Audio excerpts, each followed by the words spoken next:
I didn't get your name card. Liz Wheeler? Okay, can you have a card? I don't have a card with me. Those are cards people have handed me. You have a card? I don't have any. Okay, Liz Wheeler from One America News, right? Yes, correct. And my show's called Tipping Point. Okay. We're here with Liz Wheeler from One America News, and she has a show called Tipping Point. And she just gave a talk about why it's important for the Republicans to win and why the Democrats should lose. Yes, correct. I spoke about the choice that we have as Americans in this election. And a lot of people say that this election is the most important in our lifetime. And I think every election is the most important in our lifetime because each time we elect a new president, we're choosing the course of our nation forever. We're choosing between more dependency or more independence. And that's the choice that we have this year. We can choose a path to more dependence if we choose a Hillary Clinton or a Bernie Sanders who wants to tax us more, who wants to penalize small businesses, who wants to limit individual freedoms. Or we can choose a Republican as president who would recognize that our rights belong... It's okay. Sorry. Recognize that our rights belong to us first and not the government.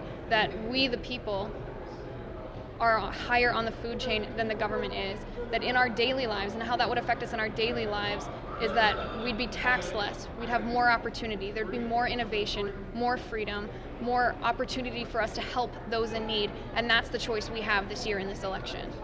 So we want to choose respecting individual rights of the citizens so that there's freedom. That's what freedom means. It means that you can exercise your own judgment on how to spend your own money instead of having the government take a whole bunch of it away and letting a government bureaucrat decide how to spend it. Is that correct? Yeah, correct, exactly.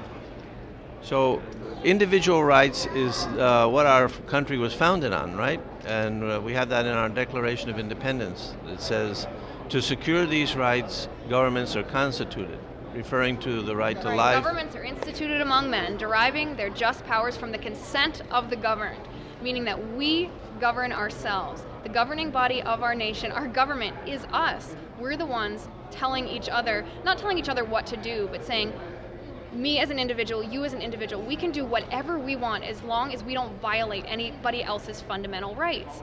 That's what sets our nation apart, the recognition that the people are paramount, that the government is simply a social institution that we use to organize. So if an action doesn't violate anybody's rights, you should be free to do it, right? For the most part, yes. Why do you say for the most part? Are there some exceptions to that? I think that there are some exceptions when it comes to drug issues, when it would harm the public good. There are certainly some exceptions that we can point to in our society, but for the most part, I'm in favor of government staying out of our business unless we're violating somebody else's rights. So sometimes the government can get involved in our business even though we're not violating anybody's rights? Well, certainly. In our Constitution, the government has a right to levy taxes. They have a right, they built the public highways. That's getting involved in people's lives. No, but that's a service for the citizen. But you're talking about an action that doesn't violate anybody's rights. Well, let's make sure. Okay? So we were discussing the fundamental principle on which our nation is based, which is that the government is there to protect our individual rights, our right to life, liberty, and the pursuit of happiness, or in the Lacanian version, life, liberty, and property. Correct. So that we get to keep our property, we get to decide how we live our own. Our labors are an extension of who we are. Right. So we get to decide how to use the money that we make, and how to pursue our own happiness, how to decide what to do, as long as we don't violate somebody else's rights. Correct. Right. I agree. So. Are there any exceptions to that rule? Are you speaking of something specifically? Well, for example, smoking marijuana. It doesn't violate anybody's rights. Shouldn't it be legal? In public or private? In private. That should be left up to the states. That's not an issue for the federal government. Well, states have more of a right to regulate issues like that than the federal government right, does. but the federal government's job is to be involved in national defense and to be involved in the economy. It's states' rights to decide what laws are good for the public good. So it's definitely states' rights to either legalize or illegalize marijuana. I agree, but do you think that the state should make it illegal even though it doesn't violate anybody's rights to smoke pot? I think it's the state's rights to do so.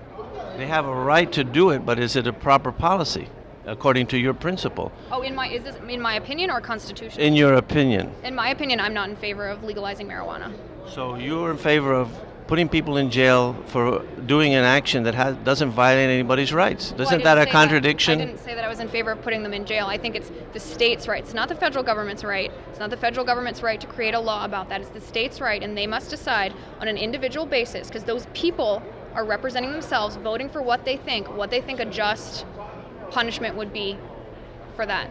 Yeah, we agreed on that it's a state's right issue. But the question is, should the state make it illegal for you to smoke marijuana? And if they followed your principle, which was to only criminalize things that violate... That's the federal government, though. The federal government. So the state government, it's okay for state governments to criminalize... Wait, just let me ask you a question. So you think it's okay for the state government to criminalize actions that don't violate anybody's rights?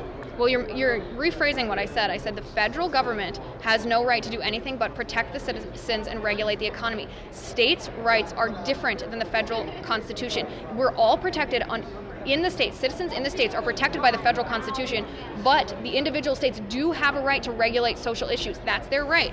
I don't agree with legalizing marijuana, but that is their right, and it is not falling under the same category as the federal government's right to make those laws. So you think that a particular state, say Maryland, should make it illegal to do something that doesn't violate anybody's rights?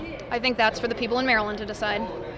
We agreed, but I'm asking your opinion. In your opinion, they should put people in jail for that. If it were in my state, if I were voting on the ballot, I would vote against the legalization of marijuana because it is harmful to society.